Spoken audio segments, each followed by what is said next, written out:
I am very happy to welcome you all for this optical communication lecture series, Unit 3 Optical Sources and Detectors.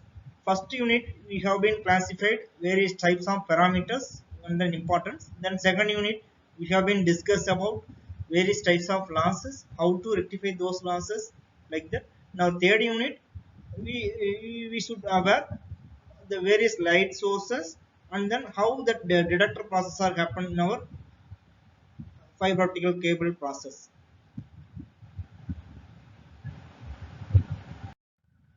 This disclaimer is applicable to all the listeners who is listening in online mode. At the end of the class, after completion of the class, students may be aware that design process of laser and LED which is used in optical communication system. First, let us discuss light emitting diodes. So we are all familiar, much more familiar about light emitting diodes in our society itself. Most of the places LEDs currently in use. Why this LED is much more familiar compared to other sources means it is a inexpensive. The cost wise very minimum. Why we cost wise it is very minimum means the circuit complexity also very minimum. So because of this specific reason, the LED is much more familiar in the current society. So let us look into that features and the process of that LED. So now fiber optic communication systems requiring bit rate less than approximately in between 100 to 200 megabyte per second. So in order to achieve this range, we are going for light emitting diode. Together with multimode fiber, coupled optical power in tens of microwatt. Semiconductor LED are usually the best light source. There's some specific salient features of LED. Why already told because of these specific reasons, LEDs got familiarized. LED requires less complex drive circuitry than laser diodes, as no thermal or optical stabilization circuits are needed. So because of that, it's very less circuit complexity. It can be fabricated by less expensively. Also, it produces higher results. That is represented as yield. Now look into the structure of LED. So before going to the structure of LED, we should be aware about the maximum operations. What are the different possible operations are behind of it. So first one is high radiance output. Second one is high quantum efficiency. Third one is fast emission response time. Now look into radiance. It is defined as the measure of optical power radiated into unit solid angle per unit area. So power radiated by per unit area, that is referred as radiance of the emitting surface. Its unit is watt. The high radiance are necessary to couple sufficiently with high optical power levels into the fiber.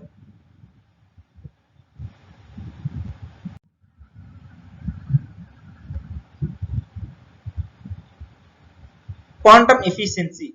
It is also related to the fraction of injected electron hole pair that is recombined radiatively. Then fast emission response time. It is a time delay in between application of current pulse to onset optical pulse. Then look into next point. To achieve high radiance and high quantum efficiency, the LED structure must provide means of confining charge carriers and stimulated into optical source emission. To achieve the region BN junction, the radiative recombination takes place. Also, the high radiance means it related to brightness, power radiated per unit solid angle. It also related to the brightness of that light source. So, quantum efficiency in the sense how the electrons holes are reacted themselves or after getting some induction. Then fast emission response means time delay in between current pulse to and onset pulse, very next pulse. In between the two pulse, time difference. To achieve high radiance means high brightness and high quantum efficiency in LED, it must provide confining the charge carriers and the stimulated optical source emission to, to the active region of PN junction where radiative recombination takes place. This is our double heterojunction structure. Both the sides are covered by metal contact, then followed by semiconductor alloys, metal alloys also there. Then look into this B. The first one is consists electron barrier. Second one is consist hole barrier. In between there is some band gap is there. So both electrons and hole react, getting reaction. By the time during the reaction time, keep on emitting light signal. That's why we have been represented as electron and hole reaction. After the continuous electrons and hole recombination process, by the time the number of electrons and the number of holes may be insufficient situation may be arises. In order to compensate that insufficient electrons and hole process, we just injected the electrons and hole then and there, so we can get constant light energy. Then coming towards C option, refractive index variation. If you take refractive index variation, means there are three continuous variations. With respect to that continuous variation also, it produce light energy. Heterojunction in the sense it consists two different layer. Each layer consists their own specific characteristics. Those unique characteristics reacted themselves. That's called as heterojunction.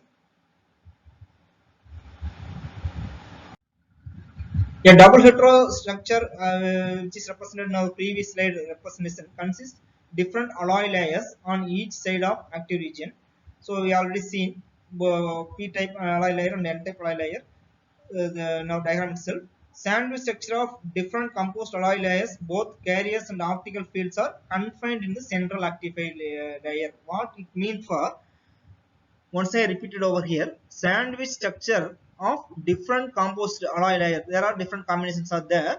Both the carrier and the optical field are confined. The term confined in the sense the small place where the reactions happened. That's why represented as confined in the central active layer. Then carrier confinement and optical confinement. So what this terminology explains to us means, it is used to achieve high level of radiative recombination of active region of the device. So in which specific location the radiation process, radiative recombination, I mean the electrons and hole reaction process happened. They already confined in the sense which is small area. In which small area, how much level of that electron radiative recombination process happened. That's why represented as carrier confinement. With respect to optical confinement concern, it's the importance of preventing absorption during that electrons and hole recombination process. The now surrounding layers might be absorb some radiations. So in order to overcome those radiations or those things, optical confinement is an importance for preventing absorption of emitted radiations by material surrounding BN junction. Now look into types of LED. It's classified major two types. One is surface light emitting diode SLED or Burris or front emitter. Second one is edge light emitting diode ELED. Now look into surface light emitting diode SLED. It consists various layer. Um, Very first beginning layer is substrate. From the substrate, we just make it as a circular etched well. So etching means removing certain layers from the substrate. That's why. So in order to removing that material as a circular shape. So that's why we have been represented as from that substrate material itself. We just create the circular etched well. Then followed by, we need to insert a fiber optical cable perpendicular to the active area. You just look into here the center part. The center part is called as active area. So with respect to active area, we need to insert perpendicular to the active area. Then after that, this circular area represent covered by bonding material. So bonding material means it's like cement. So why we need to place this bonding material over this fiber optical cable along with above the substrate region means, at the time of cable insertion perpendicular to core area, there are certain chances are there signal losses or signal absorption may be increased. On other hand, the external factor like air, some unwanted moisture content, unwanted impurities also getting some influences to in our electrons and hole recombination process time. So in order to overcome these issues, we need to use for covered material. Then confinement layers. that active region is located in between two confinement layer. Even that confinement layer also very minimum. Then coming towards SiO2 isolation. SiO2 isolation in the sense it consists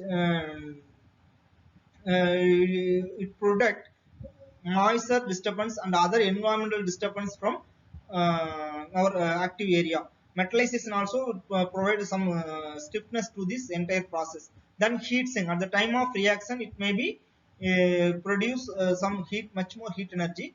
Due to that heat energy, that system should not getting changed.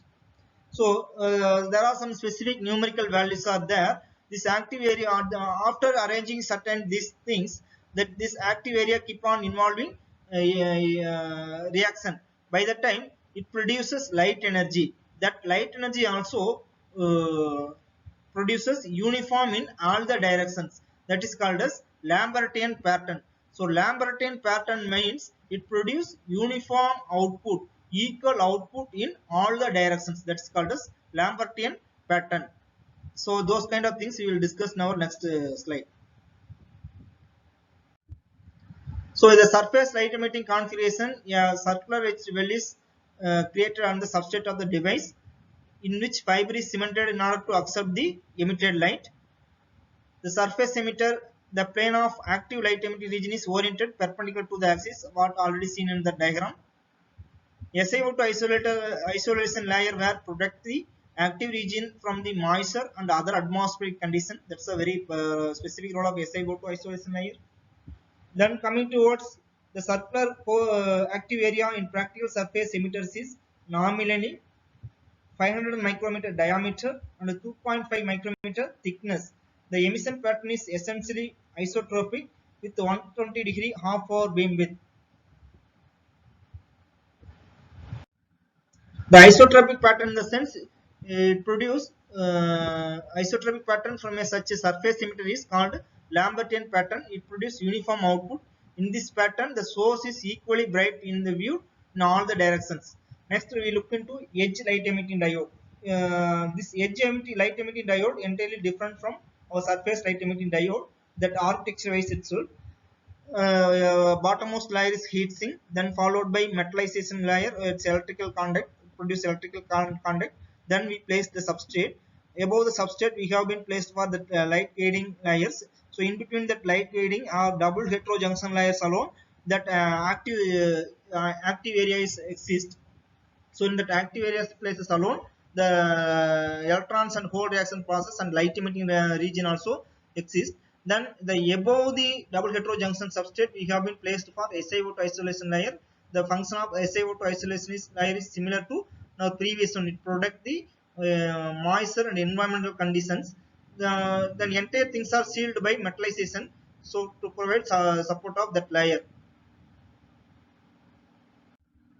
Edge emitting light emitting diode have active junction, which is source of incoherent light. It has two gating layers. Both gating layers have some refractive index, which is lower than the active region and higher than the surrounding material. So listen, the light gating layers, that refractive index should be lower than the active area. Active area means very small area, which is emitted by light. Then that light gating layers, I mean gating layers refractive index values should be lower than active area and then higher to surrounding materials and then surrounding layers. This structure forms waveguide channels that directs optical radiation towards active regions. Usually range from 100 to 1000 100 to 150 micrometer. The emission pattern of the edge emitter is more directional. So if you take surface light emitting diode means it produces uniform light emission in all the directions. Compared to edge light emitting diode, the emission pattern of edge emitter is more directional.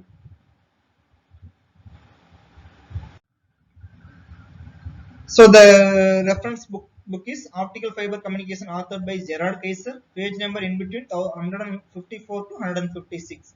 So in a nutshell, if I want to recall that laser diode, I mean light emitting diode process means light emitting diode is a famous semiconductor material. It's for specific use for the contribution of light emitting diode is much more important in our optical fiber communication concept. So the light emitting diode is more popularized compared to some other sources because of less circuit complexity, user friendly things. Then the light emitting diode broadly classified: surface light emitting, edge light emitting process. Then surface light emitting diode or light emitting diode consists some additional features. These things are high radiance, high quantum efficiency, fast emission response time. High radiance means power radiated per unit solid angle. Also it deals for the, it represents for brightness of optical cable. High quantum efficiency means the reaction of electron and hole process. Then fast emission response time. Fast emission response means time difference between onset pulse to current set pulse. Then various layer involvement in our surface light emitting diode and edge light emitting diode also we have discussed. Then what are the different dimensions of cable length we have to use, like that we have discussed. So at the nutshell we should be clear about that process and then pictorial representation thing.